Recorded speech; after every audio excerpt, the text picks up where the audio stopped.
अघासुर वध। एक दिन प्रातःकाल भगवान कृष्ण ने ग्वाल बालों सहित जंगल को जाने की इच्छा प्रकट की, जहां एकत्र होकर सब लोग एक साथ कलेवा कर सकें। ज्यों ही वे सोकर जगे तो उन्होंने महिष सिंह बजाया और अपने मित्रों को बुलाकर एकत्र किया। वे सब बछड़ों को आगे करके एक जुलूस के रूप में जंगल के लिए रवाना हुए। इस प्रकार कृष्ण ने अपने हजारों ग्वाल मित्र एकत्र कर लिए। उनमें से हर एक छड़ी, बांसुरी, सिंह तथा कलेव का झोला लिए था और उनमें से प्रत्येक हजारों बछड़ों की रखवाली कर रहा था। इस पर्यटन से सभी बालक अत्यंत प्रमोदित प्रतीत हो रहे थे। उनमें से हर एक अपने अपने बछड़ों के प्रति चौकन्ना था। जब वे उन्हें जंगल के विभिन्न भागों में चरा रहे थे, लड़के सभी तरह के स्वर्ण आभूषणों से अलंकृत थे और क्रीड़ा करने के बहाने वे फूल, पत्तियां, डालें, मोर पंख तथा विभिन्न स्थानों से गेरू एकत्र करने लगे और विविध प्रकार से अपने आप को आभूषित करने लगे। जंगल में जाते हुए बालक एक दूसरे का कलेवा चुरा कर तीसरे के पास पहुंचा देते और जब वह बालक जिसका कलेव चोरी गया होता यह जान जाता तो वह वापस पाने का प्रयत्न करता, किंतु तब तक वह लड़का दूसरे के पास उसे फेंक देता। बच्चों के बीच इस प्रकार का खिलवाड़ बाल लीलाओं के रूप में चलता रहा। जब भगवान कृष्ण कोई सुंदर दृश्य देखने के बहाने आगे दूर चले जाते तो उनके पीछे के लड़के दौड़कर उन्हें छूने के लिए प्रयत्नशील होते और इस तरह भारी होड़ लग जाती। एक कहता, मैं कृष्ण को पहले छूऊंगा, तब तक दूसरा कहता, अरे तुम नहीं जा सकते, कृष्ण को पहले मैं छूऊंगा। कुछ अपनी वंशी बजाते और कुछ महिष सिंह द्वारा नाद उत्पन्न करते।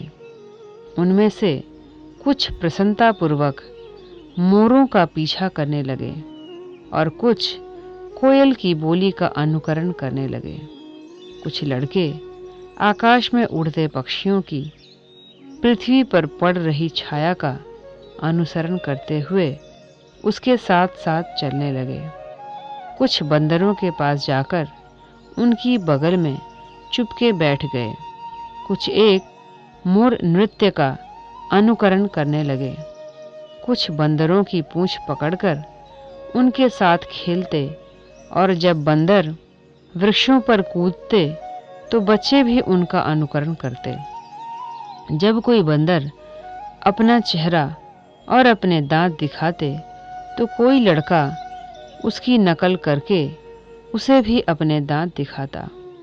कुछ लड़के यमुना तट पर मेढकों से खेलते और जब मेढक डर के मारे पानी में कूद जाते तो वे भी उनके पीछे डुबकी लगाते और जब वे पानी में अपनी ही परछाई देखते तो पानी के बाहर निकल आते। खड़े होकर अनुकरण करते, व्यंग्य करते और हंसते। वे सूखे कुएं के पास जाकर जोर से शब्द करते और जब प्रतिध्वनि आती तो वे गाली देकर हंसते। जैसा कि भगवान ने स्वयं भगवद गीता में कहा है, अध्यात्मवादी उन्हें ब्रह्म, परमात्मा तथा भगवान के रूप में अनुपात में अनुभव करते हैं। यहाँ पर इसी कथन की पुष्टि में भगवान कृष्ण जो अपने शरीर तेज से निर्विशेषवादियों को ब्रह्म साक्षात्कार कराते हैं, भगवान के रूप में अपने भक्तों को भी आनंद प्रदान करते हैं। जो लोग माया के वश में हैं, वे उन्हें केवल सुंदर बालक समझते हैं।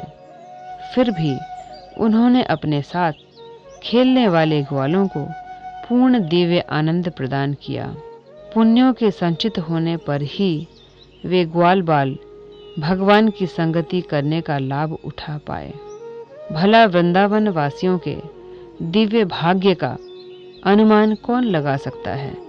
वे उन भगवान को साक्षात अपने सम्मुख देख रहे थे जिन्हें अनेक योगी कठिन तपस्या करके भी प्राप्त नहीं कर पाते, यद्यपि वे प्रत्येक हृदय में विराजमान हैं। ब्रह्म संहिता में भी इसकी पुष्टि हुई है। भले ही कोई कृष्ण की खोज में वेदों तथा उपनिषदों के पन्ने पलटता रहे, किंतु उन्हें वहां खोज पाना कठिन होता है। यदि उसे किसी भक्त की संगति करने का सुयोग प्राप्त हो जाता है तो वह भगवान को साक्षात देख सकता है। पूर्व जन्मों में पुण्यों को संचित करते रहने से ग्वाल बाल कृष्ण को साक्षात देख रहे थे और मित्र रूप में उनके साथ खेल रहे थे। वे यह कभी नहीं जान पाए कि कृष्ण श्री भगवान हैं, अपितु वे उनके प्रति प्रगाढ़ प्रेम के कारण उनके साथ घनिष्ठ मित्र के रूप में खेल रहे थे। जब भगवान कृष्ण इस प्रकार अपने बाल संगियों के साथ अपनी बाल लीलाओं का आनंद ले रहे थे तो अघासुर नामक एक असुर अत्यंत आतुर हो उठा। वह कृष्ण को सहर्ष खेलते न देख सका, अतः उन्हें मार डालने के विचार से वह बालकों के समक्ष प्रकट हुआ। यह अघासुर इतना घातक था कि इससे स्वर्ग के निवासी तक भयभीत रहते थे। यद्यपि स्वर्ग के निवासी नित्य ही दीर्घ आयु बनने के लिए अमृत पान करते थे, किंतु वे इस अघासुर से डरते रहते थे और आश्चर्य करते रहते कि इस असुर का वध कब होगा। यद्यपि स्वर्ग के निवासी अमर बनने के लिए अमृत पान करते, किंतु वास्तविकता तो यह है कि उन्हें अपनी अमरता पर विश्वास न था। दूसरी ओर कृष्ण के साथ खेलने वाले ग्वाल बालों को असुरों का भय न था। वे भय से मुक्त थे। मृत्यु से रक्षा करने के सारे भौतिक प्रबंध अनिश्चित होते हैं, किंतु यदि कोई कृष्ण भावना भावित हो तो उसकी अमरता निश्चित है। यह अघासुर कृष्ण तथा उनके साथियों के समक्ष प्रकट हुआ। वह पूतना तथा बकासुर का छोटा भाई था। उसने विचार किया, इस कृष्ण ने मेरे भाई तथा मेरी बहन का वध किया है, अब मैं इसे इसके साथियों तथा बछड़ों सहित मार डालूंगा। अघासुर कंस द्वारा प्रेरित किया गया था, अतः वह दृढ़ संकल्प होकर आया था। अघासुर सोचने लगा कि जब वह अपने भाई तथा बहन की स्मृति में अन्न तथा जल की अंजलि पिंडदान देगा और ग्वाल बालों समेत कृष्ण को मार देगा तो वृंदावन के समस्त वासी स्वतः मर जाते हैं। सामान्यतया गृहस्थों के जीवनाधार उनके बच्चे ही होते हैं। जब सारे बच्चे मर जाएंगे तो स्वाभाविक है कि उनके प्रेमवश उनके माता पिता भी मर जाएं। इस प्रकार वृंदावन के समस्त वासियों का वध करने का निश्चय करके अघासुर ने महिमा नामक योग सिद्धि के द्वारा अपने शरीर का विस्तार करना प्रारंभ कर दिया। सामान्यतया सारे असुर सभी प्रकार के योग शक्तियां अर्जित करने में पटु होते हैं। योग पद्धति में महिमा सिद्धि द्वारा मनुष्य इच्छानुसार अपना विस्तार कर सकता है। अघासुर ने अपने आप को 8 मील तक फैलाकर एक मोटे सर्प का रूप धारण कर लिया।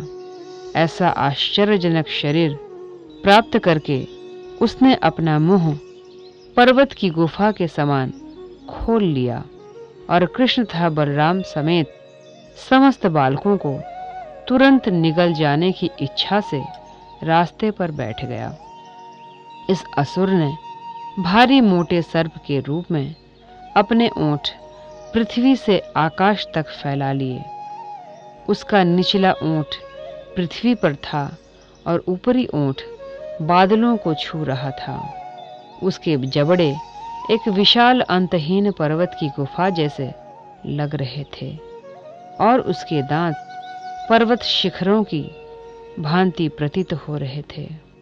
उसकी जीभ राजमार्ग जैसी लग रही थी और वह अंधड़ के समान सांस ले रहा था। उसकी आंखों से अग्नि निकल रही थी। पहले तो बालकों ने समझा कि यह कोई मूर्ति है, किंतु भली भांति देखने परखने पर लगा कि यह कोई भारी सर्प है जो मुंह फैलाकर मार्ग पर लेटा है। सारे बालक परस्पर बातें करने लगे कि यह मूर्ति तो किसी विशाल पशु की लगती है जो इस प्रकार बैठा है, मानो हम सबको निगल जाना चाहता है। जरा देखो ना, कहीं यह बड़ा सा सर्प तो नहीं है जिसने हम सबों को खा जाने के लिए अपना मुंह फैला रखा हो।